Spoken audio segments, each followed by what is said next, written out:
Assalamualaikum warahmatullahi wabarakatuh. Puji dan syukur kita panjatkan kepada kehadiran Allah Subhanahu wa taala yang telah memberikan rahmat, hikmat dan serta kekuatan sehingga saya berada di video kali ini. Yang pertama-tama saya akan mengucapkan terima kasih kepada dosen pengampu saya, yaitu Ibu Feni Kurnia MPD selaku dosen mata kuliah metodologi penelitian. Baiklah, yang pertama-tama perkenalkan, nama saya Aisyah Badariah, NIM 180141405. Saya dari program studi pendidikan guru sekolah dasar Fakultas Keguruan dan Ilmu Pendidikan Universitas Muhammadiyah Bangka Belitung. Langsung saja saya tujuan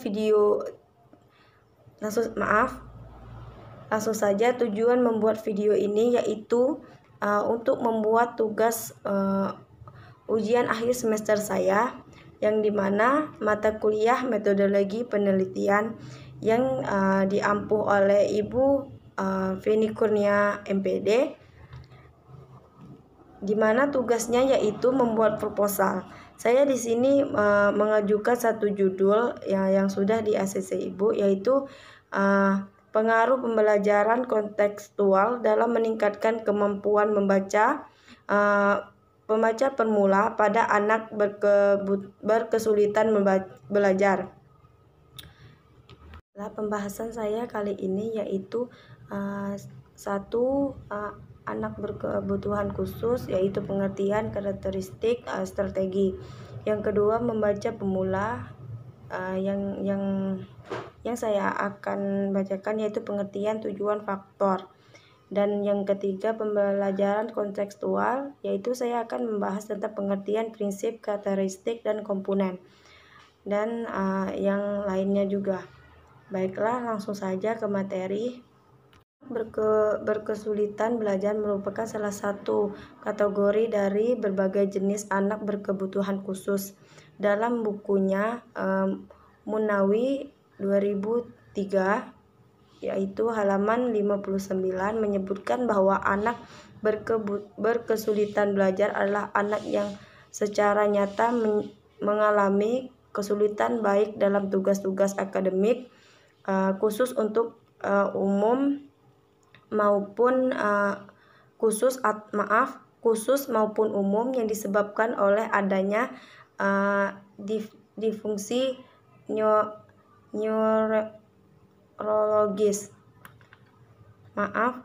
dan proses psikologis dasar atau sebab-sebab lainnya, sehingga prestasi belajar rendah dan anak tersebut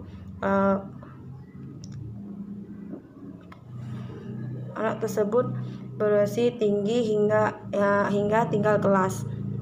Kemampuan membaca dalam hal ini bukan hanya berkaitan dengan pembelajaran bahasa saja, namun juga berkaitan dengan pembelajaran perhitungan, di mana siswa diharapkan dapat menerjemahkan serta menyuarakan simbol, huruf, dan angka.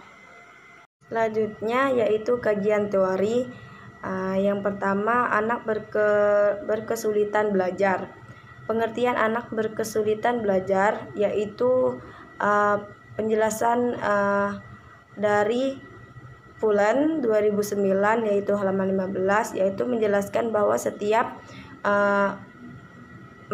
menjelaskan bahwa kesulitan belajar adalah suatu keadaan yang menunjuk kepada sekelompok kesulitan yang dimanifestasikan dalam bentuk kesulitan yang nyata dalam menggunakan keterampilan dan kemampuan mendengar, membaca, berbicara, menulis, menalar, atau kemampuan dalam bidang studi matematika atau bahasa Indonesia.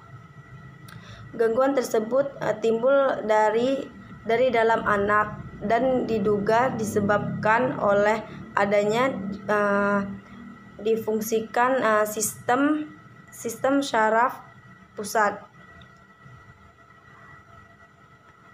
Berbagai kondisi tersebut bervariasi dalam perwujudan dan derajatnya. Selanjutnya yaitu karakteristik anak berkesulitan belajar. Seperti halnya anak berkebutuhan yang lain, anak berkesulitan belajar juga memiliki ciri-ciri khas yang mempermudah dan mengidentifikasi anak berkesulitan belajar. Menurut Naset, yaitu karakteristik yang dimiliki oleh anak berkebutuhan khusus atau kesulitan belajar, yaitu satu, persepsi auditori yang keliru pada kerusakan pendengaran. Yang kedua, lambat dalam mengolah informasi yang dianggap secara auditori atau visual. Yang ketiga, tidak mampu mengidentifikasi atau memisahkan bunyi-bunyi dari kata-kata yang diucapkan. Yang keempat, kurang mengetahui tentang tujuan membaca. Yang kelima, kurang memperhatikan makna kata, kalimat, atau paragraf. Dan yang terakhir, kurang memahami strategi pembentukan huruf dari kata yang diucapkan. Selanjutnya yaitu strategi mengatasi kesulitan belajar, yaitu dipahami sebagai suatu garis besar haluan bertindak untuk mencapai sasaran yang telah ditentukan. Yaitu ini menurut Dejamarah dan Zain 2002. Dengan demikian, strategi mengatasi kesulitan belajar pada siswa berarti garis besar haluan bertindak dalam mengatasi kesulitan belajar pada siswa dalam menciptakan sasaran yang ditentukan, yaitu pencapaian tujuan belajar yang diinginkan. Seperti itu maksudnya. Selanjutnya yaitu strategi umum. Strategi itu dibagi menjadi dua, yaitu ada strategi umum dan strategi khusus. Di sini saya akan menjelaskan pertama-tama strategi umum. Pada dasarnya banyak strategi alternatif yang dapat diambil dalam mengatasi kesulitan belajar siswa.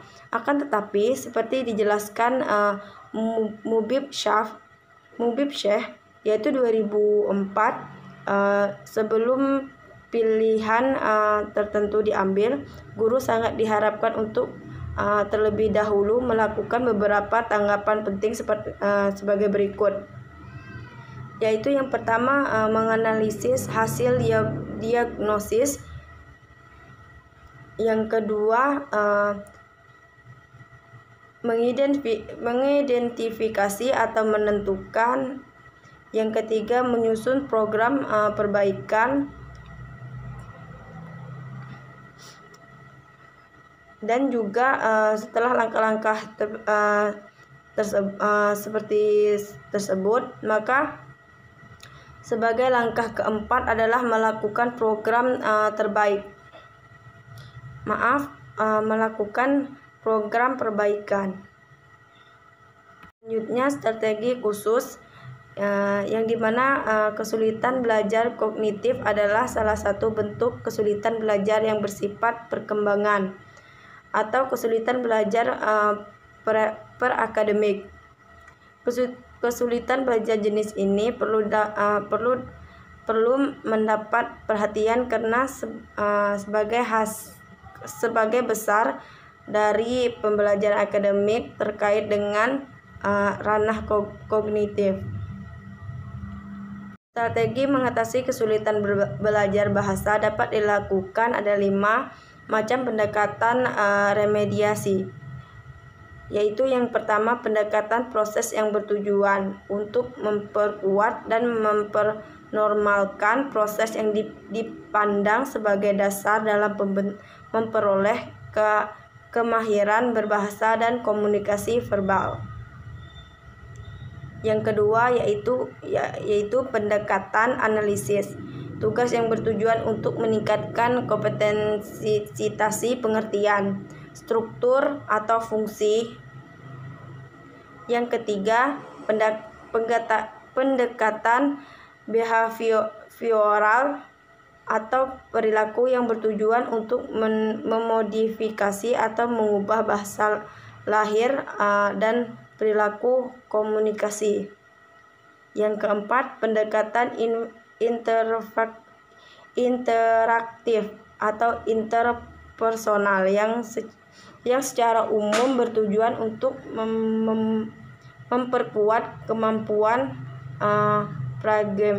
pragmatik dan mengembangkan kompetensi komunikasi. Dan yang terakhir yaitu yang kelima, pendekatan sistem lingkungan total yang bertujuan untuk menciptakan prinsip atau situasi yang kondusif sehingga dengan demikian mendorong terjadinya peningkatan frekuensi bahasa dan mengalami berkomunikasi siswa. Yang kedua itu membaca pemula. Pengertian membaca pemula. Menurut Jan W. Lerner menjelaskan bahwa membaca merupakan keterampilan dasar untuk membuat persoalan akademik. Seseorang dikatakan dapat membaca dengan baik apabila ia mampu melihat huruf-huruf dengan jelas, mampu menggerakkan mata secara lincah, meningkat simbol-simbol bahasa dengan tepat, dan memiliki penalaran yang cukup untuk memahami bacaan. Baca pemula merupakan proses belajar membaca untuk siswa yang berada di kelas rendah. Membaca pemula lebih menekankan pada mengindisikan siswa untuk mengenal bacaan. Siswa belum sampai pada pemahaman yang mendalam mengenai materi pembaca. Tujuan membaca pemula yaitu tujuan pembaca pemulaan yang disampaikan oleh IGAK yaitu Wardani 1995 halaman 56 adalah agar anak dapat mengenal tulisan sebagai lambang atau simbol bahasa sehingga anak dapat menyuarakan bahasa tersebut. Dari membaca pemulaan adalah untuk memberikan kecakapan pada siswa untuk mengenal huruf, mengenal kata, membunyikan huruf, merangkai huruf menjadi kata, menyuarakan kata atau kalimat, serta melancarkan teknik-teknik membaca sebagai dasar untuk mempelajari kemampuan membaca. Selanjutnya yaitu faktor yang mempengaruhi kemampuan membaca pemula, yaitu langsung saja diantaranya satu, faktor fisiologis, yaitu mencakup kesehatan fisik, pertimbangan neurologis, dan jenis kelamin. Kelelahan juga merupakan salah satu kondisi yang mempengaruhi anak dalam belajar, khususnya membaca. Yang kedua, faktor intelektual. Secara umum, intelektual anak tidak sepenuhnya mempengaruhi keberhasilan atau tidaknya anak dalam membaca pemulaan. Yang ketiga yaitu faktor lingkungan. Faktor lingkungan juga mempengaruhi kemajuan membaca siswa. Faktor lingkungan ini mencakup latar belakang dan pengalaman anak di rumah, serta faktor sosial ekonomi. Dan yang terakhir yaitu faktor psikologis, yaitu yang mempengaruhi kemampuan membaca pemula anak, mencakup motivasi, minat, serta kematangan sosial, emosi, dan penyesuaian diri. Yang ketiga yaitu pembelajaran kontekstual, yaitu pengertian pembelajaran kontekstual yaitu konsep belajar yang membantu guru meningkatkan antara materi yang diajarkan dalam situasi dunia nyata anak, dan mendorong anak membuat hubungan antara mengetahui yang dimilikinya dengan menerapkannya dalam kehidupan mereka sehari-hari. Prinsip pembelajaran kontekstual, yaitu terdapat 5 konsep dasar seperti berikut, yaitu relating. Yang dimaksud dengan relating adalah bentuk belajar dalam kehidupan nyata di mana pelajaran digunakan atau dihubungkan dengan kegiatan anak sehari-hari untuk menyelesaikan masalah. Yang kedua, experienki, yaitu merupakan belajar dalam konteks eksplorasi, penemuan dan menciptakan. Yang ketiga, applying, merupakan belajar dalam bentuk penerapan hasil belajar dalam menggunakan kebutuhan praktis. Keempat, yaitu cooperating,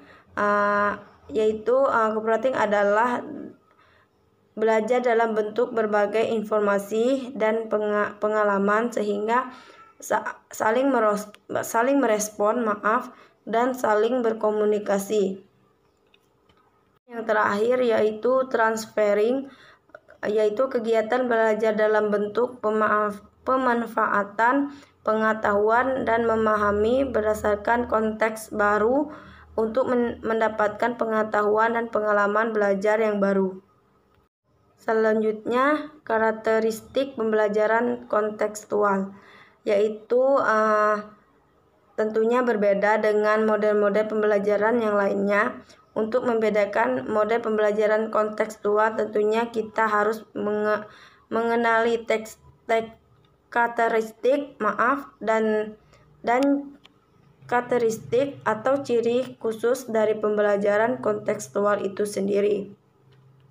Selanjutnya yaitu komponen pembelajaran kontekstual. Dalam penerapan pembelajaran kontekstual perlu tentunya ada hal-hal yang harus diperhatikan, yaitu 1.